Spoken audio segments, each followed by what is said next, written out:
The previous two videos in this series talked about the basics of attachment theory and why it's healthy to depend on your partner.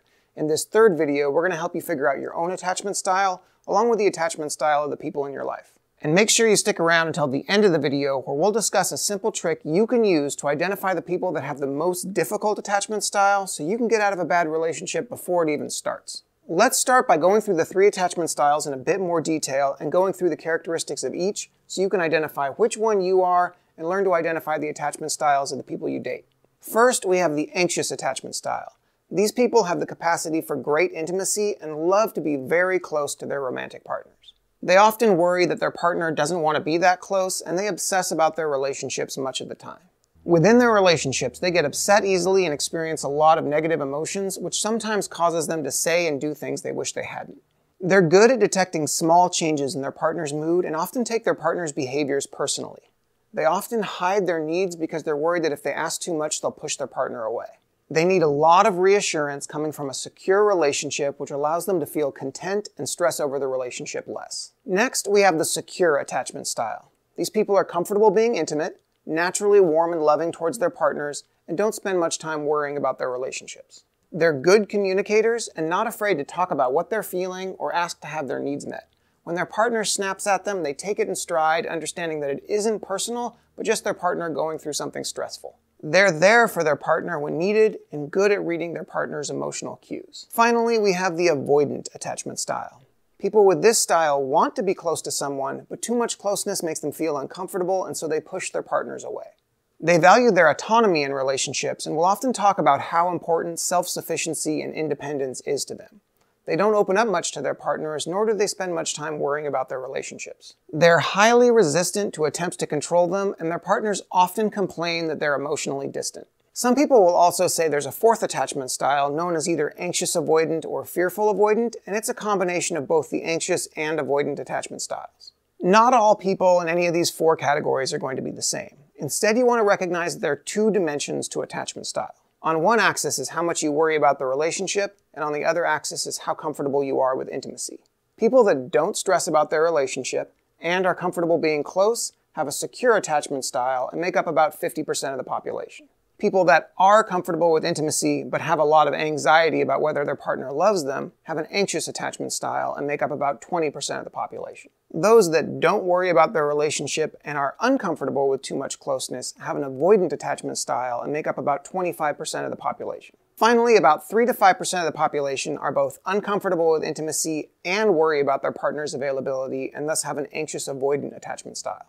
Now that you know the styles and roughly how common each one is, I'm going to go through some characteristics to help you identify which one you are, and then we'll talk about how to identify other people.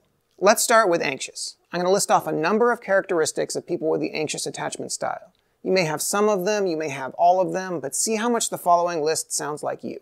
If you're anxious, you probably find yourself getting attached to romantic partners very quickly, sometimes even after just the first meeting, and you think about your romantic relationships a lot. You worry your partner won't love you once they get to know the real you, and may worry about losing your partner's love, especially when they're away. When you're not in a relationship, you feel incomplete, and you worry that if your current partner leaves you, you'll never be able to find someone else. You're very sensitive to your partner's moods and worry that you've done something wrong if they start to act cold or distant. When you get in a fight with your partner, you often say or do things you regret rather than keeping your cool and being reasonable about the conflict.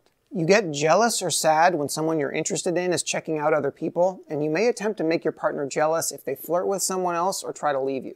Like I said, you might not have all the characteristics on this list, but if a lot of them sound like you probably have an anxious attachment style. Next comes the characteristics of the secure attachment style. If you have the secure attachment style, you likely feel comfortable sharing your thoughts and feelings with your partner and are comfortable being affectionate as well. You don't act out in your relationship, have little difficulty discussing your needs and wants, and are comfortable depending on your partner. You're comfortable sharing your opinions during a disagreement and don't question your entire relationship with your partner just because of a single fight. You tend to believe that most people are honest and dependable, and you may have even been thought of as boring in a relationship because you cause so little drama. You might feel a little jealousy if your partner is checking someone else out, but it goes away quickly and you don't get upset or act out the way an anxious person would. If your partner starts acting cold or distant, you would wonder what's going on, but wouldn't assume you were the cause. When someone breaks up with you, you may hurt for a while, but you get over it. You don't obsess about your ex the way an anxious person might. You're also able to stay in touch with your exes in a strictly platonic way. After all, you got together into a relationship for a reason, so you likely have a lot in common. Plus, since your relationships tend to be low drama, there isn't usually a reason to dislike each other afterwards. Finally, let's talk about the characteristics of the people with the avoidant attachment style. If you're avoidant, you might find it uncomfortable to share your feelings with your partner and find it difficult to depend on your romantic partner. Your partners often want you to be more intimate than makes you comfortable, and if your partner starts acting cold or distant, you're unlikely to mind and might even feel relieved. You find you bounce back quickly from relationships, and you value your independence more than your relationships. You may prefer casual sex with uncommitted partners and may feel relieved when you see your partner checking out someone else because it means they don't want to be exclusive. You find it difficult to emotionally support your partner when they're feeling down, and you dislike it when people depend on you. You miss your partner when you're apart, but feel the need to escape when you're together. Sometimes, after getting what you thought you wanted in a relationship, you find you no longer know what you want. Remember, there are two dimensions to attachment style: comfort with intimacy and worry about the relationship.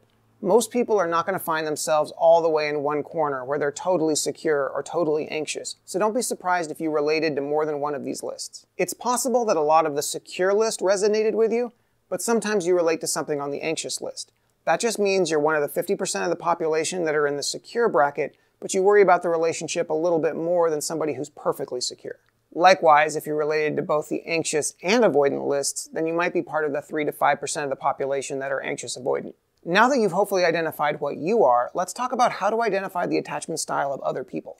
The lists we just went through might be somewhat helpful, but oftentimes it's difficult to know what other people are thinking, so we need to focus more on their behavior rather than their inner thoughts. We'll start with the behavior of people that have an avoidant attachment style. One of the first things you're likely to notice is that this person values their independence a lot. Not only might you hear them talk about loving independence, but these are the people who are always complaining about how needy or clingy their partners are. They need a lot of space and might claim that their life is too busy for a relationship. They're likely to keep their distance or set some rules in the relationship. They might not want you to hang out with their friends, and they might prefer taking vacations without you. These are the people you meet that hate to cuddle and never want to move in together even after years of dating. Avoidant people are less likely to trust their partners than other types. They think everyone's always trying to tie them down into a marriage or use them for their money. They think people pretend to be one way and then change on you once they have you trapped. You'll often get mixed signals from them, where one day they're attentive and loving, and the next day they're ignoring you entirely. They might talk about your future together one day, and the next day act like you have no future. They have a way of being both aloof and vulnerable at the same time. It isn't uncommon for avoidant people to insult their partner. They might make mean jokes or tease you about being overweight. They're also the type most likely to cheat on their partner. They often have unrealistic expectations about relationships. These are the people most likely to talk about finding the one, or to idealize a past relationship and say they may never be able to love someone as much as they did their ex. Avoidants are the type most likely to avoid saying I love you and leave you second guessing as to where the relationship is going. Finally, they're the most uncomfortable type when it comes to discussing feelings, so they'll often refuse to discuss emotional topics. Plus, they're the type most likely to leave the room during an argument, or else they'll explode if the conversation continues. If this list sounds like someone you're dating or have dated in the past, then you've probably dated an avoidant. When you're dating an avoidant, you can't take intimacy for granted. They have a need for attachment, but they tend to feel suffocated when they get too close. They'll often fight about small decisions because they view them as a battle for independence, and you'll often end up giving in because otherwise they'll withdraw. To make matters worse, avoidants hardly ever date each other because their relationship lacks the glue to keep things together. So you can expect to find a lot of them single and available in the dating pool. Next, let's talk about people with an anxious attachment style. One of the things you're most likely to notice about people with an anxious attachment style is that they're insecure in the relationship. They might ask you about your past relationships to see if you still have feelings for anyone, and to see if any of your past partners were better than they are. They try very hard to please you because they're worried that you'll stop loving them if anything goes wrong or they mess up. Anxious people like physical and emotional closeness. They enjoy touching constantly and are happy to move in with you early on in the relationship. There's often no such thing as too soon for people with an anxious attachment style. If you've ever dated a person that makes everything about themselves, then you've likely dated an anxious person. If you're having a bad day or something's going wrong in your life, they assume it's because of them. If you have to work late, they assume it's because you don't want to spend time with them. They're often preoccupied with the relationship and constantly discussing it with friends and family. They often call or text a lot, and you can tell that the relationship is always on their mind. They're afraid to share their feelings because they think they'll scare you off if they do, so they won't say what's bothering them but expect you to figure it out on your own. They're unhappy whenever they're not in a relationship and are the most likely type to play games, like acting like they're busy or uninterested when actually they've been dying for your attention all day. Anxious people may act out during relationships. They cause fights and threaten to leave even though they never go through with it. Because they don't express their needs, they often build up resentment towards you over time. And finally, this is the group most likely to worry that you're being unfaithful. They want to see your phone to make sure you haven't been calling or texting other people, and they may accuse you of cheating even when it's completely out of character for you. If your partner has an anxious attachment style, they want to be close and are very sensitive to perceived threats to that closeness. They tend to be poor communicators, and they may act out if their concerns about the relationship cause them to worry too much. The drama they create only causes more stress in the relationship, which causes them to worry even more. If, however, you're sensitive and nurturing enough to calm their fears, they can become loving and devoted partners. Over time, they can learn to better communicate their needs and behave much like a secure partner. Finally, we have the secure type. People with a secure attachment type are reliable. You can make plans with them and know that they'll always show up. And if for some reason they can't make it, they'll let you know in advance and they'll give you an alternate time they can meet you. They tend to be easygoing in relationships and not have all the rules that avoidants do. Avoidants might insist that their partners look a certain way or are of a certain age, while secure people are just looking for someone that fits well with them. If you have a little quirk, they're likely to just roll with it and not let it bother them. They make decisions with you in mind, taking your preferences into account. They like to discuss plans and hear your opinion before they come to a decision. They're excellent communicators when it comes to relationships. They share when something's bothering them, and they make it comfortable for you to share your feelings as well. They're also great during arguments, since they truly want to understand what's bothering you and are not simply focused on proving they were right. Commitment and dependency are fine with them. They don't think you're trying to trap them in a relationship, and they don't pull away when things get too intimate. Instead, having an intimate encounter or experience with them only brings you closer to each other. They don't play games like waiting a day to call or not returning your text for 3 hours because you didn't respond to their text right away. They tell you what they're feeling and they're not afraid to say I love you. They have no problem introducing you to their family and friends. Finally, and perhaps one of the best clues of all, they don't refer to relationships as hard work. Because secure people are willing to compromise and they don't expect perfection from their partner, they often find relationships to be fun, easy, and relaxing rather than stressful and a lot of work. If your partner has a secure attachment style, intimacy flows freely. They're good communicators and not overly sensitive to rejection. They want to be close and are good at finding solutions to meet both of your needs. Because they understand that partners look out for each other's needs, it's easy to be yourself around them, which research has shown is one of the most important factors contributing to your happiness and well-being. If you're still struggling to figure someone out, here are a few guidelines. To start, remember the 2 dimensions. How much do they worry about the relationship, and how comfortable are they with intimacy?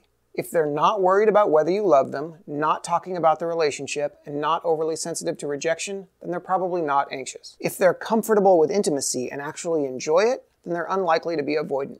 Make sure you look for multiple signs. Just because they can't sleep when cuddling doesn't make them automatically avoidant. Avoidants often avoid cuddling because it makes them emotionally uncomfortable, not because they can't sleep.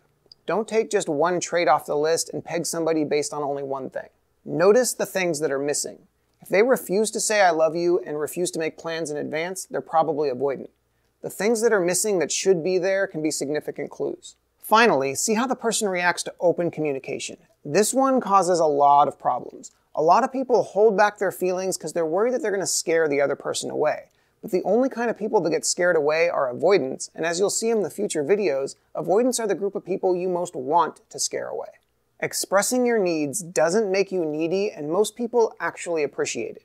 When you express your needs to a secure person, they try to fulfill them as best they can. When you express your need to an anxious person, they're glad to have the increased intimacy, and they're more likely to follow your example and express their needs as well. It's only when you express your needs to an avoidant that they pull back. They tell you that you're needy, sensitive, or think too much. They say they don't want to talk, or they get defensive.